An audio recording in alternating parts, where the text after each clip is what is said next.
Hey, everyone. Welcome back to Goin Postal podcast. We got some great info for you today.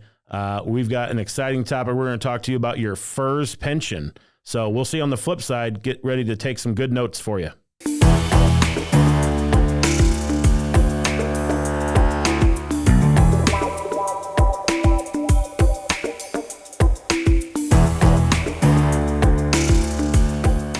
All right. Hey, everybody. Welcome back.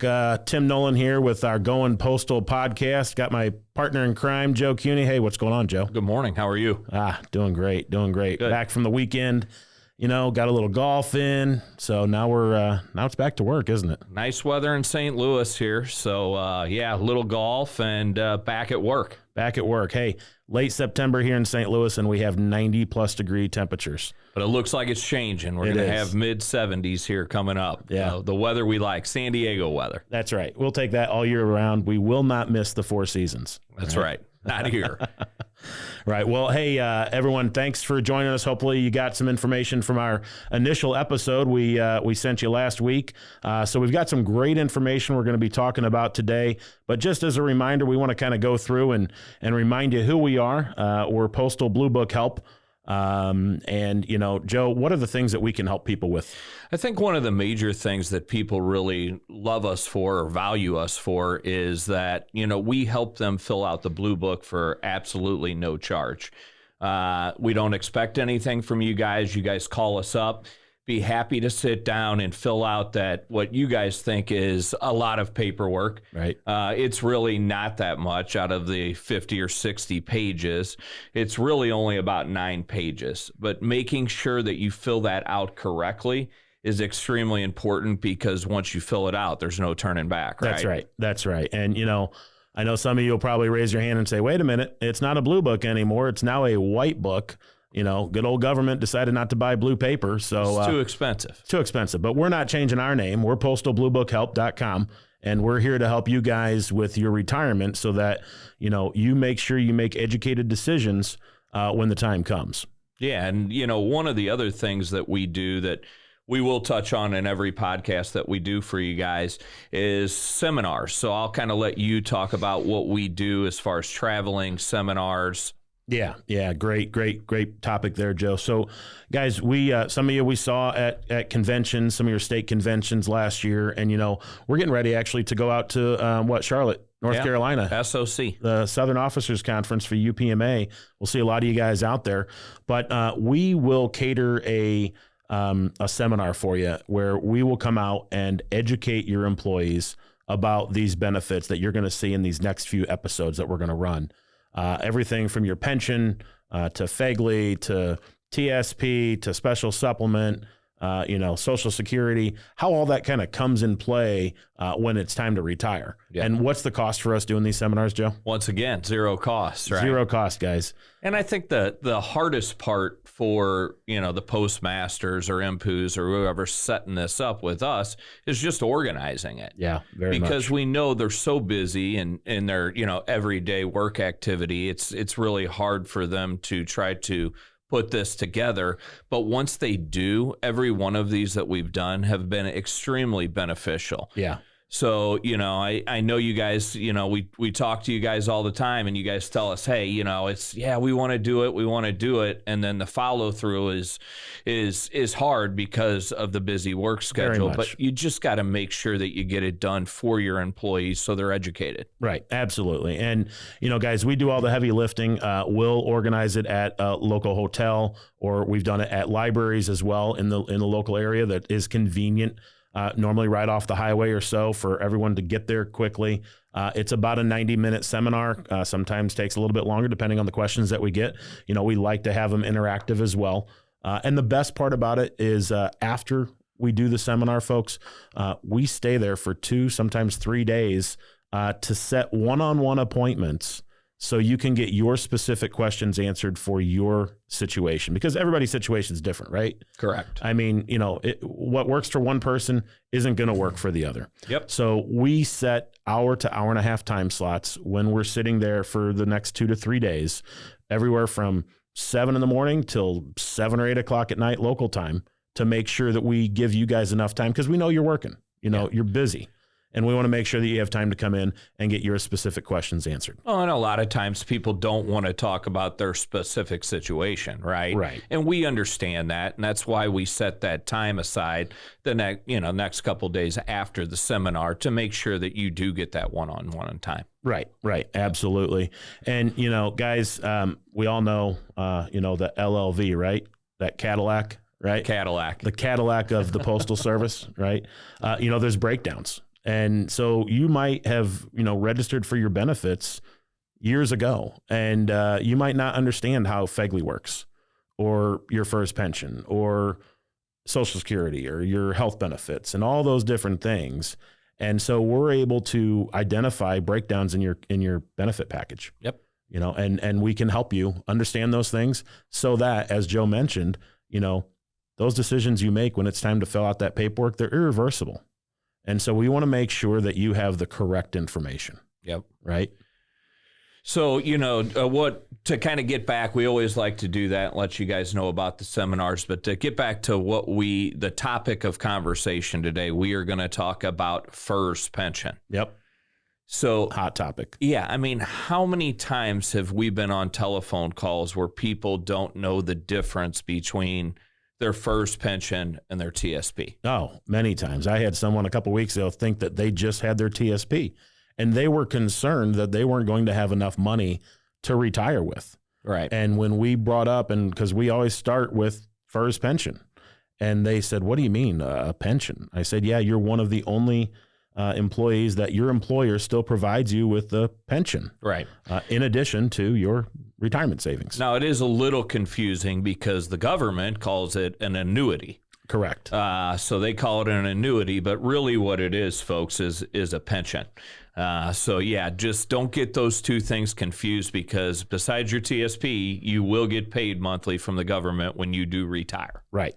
Absolutely. So, Tim, if you could get into detail a little bit, what we're going to do today is we're going to get into how it's calculated, so you guys completely understand, the calculation of how it's figured out and how much money or income you're going to have coming in from your FERS pension. Yeah, absolutely. And, we're here to help you again when we meet one-on-one, whether that's in person or over a Zoom call or something like that, to really help you understand how it's calculated. But we're going to run through it right now. And so get your notes, get your pen and paper ready. And we're going to just go through a quick example calculation for a 60-year-old and a 62-year-old. Okay. So first, let's go with the 60-year-old. Joe, what are the three components that they use to calculate the pension? Yeah. Great question. Years of service, right? Yep. They're going to take your high 3 average salary. Okay. So they're going to look at your 3 highest years of pay, and they're going to add those 3 up, and they're going to divide it by 3. Right. So, and then they're going to do your years and months of service. So the way it plays out, they're going to take your high 3 salary, multiply that by 1%. Yep. And then multiply that by your years and months of service. Yep. So let's go through that example. So we've got a 60-year-old. Their high 3 average is $60,000. Let's use that. We know some are higher, some are lower, but let's just use 60,000 because that's easy math in our head. And we're not mathematicians, are we, Joe? No, we're not. No, we're wiggling our toes trying to calculate these things. So $60,000 high 3. They've worked there. They've dedicated their life, 30 years of service. So 30 years and months of service, right? Because again, let's talk on that real quick. Years and months of service, folks, and we'll get to this again. But do you want to retire at the end of the month or in the middle of the month? The end of the month. Why? Because you get that whole month added into your pension calculation. Exactly. And if you retire in the middle of the month, let's say you say, my SCD date was January 15th, so I'm going to go January 15th of 2023. You will not get credit for that month of January. So any FERS employee wants to retire at the end of the month so that their pension starts the first of the following month, and then they got credit for that entire month of January. Okay, so back to our example, $60,000 high 3, 30 years of service, all right, and times 1%, all right, so that would be $18,000 or a $1,500 a month pension. Right. All right, so another example, let's say, does it really make sense for us to work for 2 more years or not to get a little bump, about a 10% bump in our pension? We get that question all the time, right? We do. And it's really, really hard for you and I to answer that question because it really depends on the individual. Absolutely. And those are some of the things when you sit down with us in a one-on-one, we're going to really dig into your assets and liabilities and what it's costing you to live on a monthly basis, so on and so forth. But for example purposes, let's say we have a 62-year-old, $60,000 high 3, 30 years of service. They get it multiplied by 1.1%, all right, which would be a total of $1,650 a month. So the question is, does it make sense to retire at 60 versus 62 in this example? But if you wait till 62, working 2 more years, lugging those heavy bags, if you're a letter carrier, right, or rural carrier, you're lugging things around for $150 more a month gross before taxes and expenses to work 2 more years, basically for another $1,800 a year. I know for me, I would say no. I'd be out at 60. 100% out the door. Everybody's situation is a little bit different, You're like right. what we talked about. And people should realize as well, this is taxable income that we're talking about. Your pension is taxable income. So the $1,500 or for a 60-year-old or the $1,650 based off that $60,000 isn't really that number, right? They're going to tax that number. Sure. So out of the $150 that you would make working an extra 2 years, sure, they're going to tax you on that as well. Sure. So it's probably going to break out to be about $120 or $125 more, right? Right. Seems like a lot of years, especially when you've been there for 30 years, to continue down that path. Yeah. Yeah. And, so we say this is a difference between eligibility and affordability. Right. Can you do it? Should you do it? It just depends. That's the best answer we like to give is it just depends. Yeah. And so, again, check us out, postalbluebookhelp.com. Fill out a request for a one-on-one appointment. Those are great ways for people to get their answers or their questions answered for sure.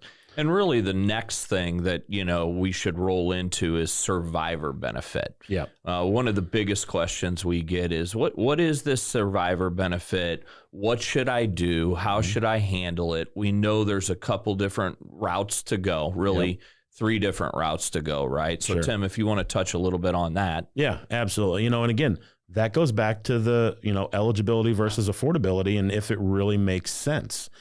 So there are a couple different survivor benefit options. The first one is life only, single, whether you're married or not, and you just say, hey, you know what? Maybe my spouse has a pension on their own. Maybe they've worked for a company or the railroad, maybe that they get a pension, right?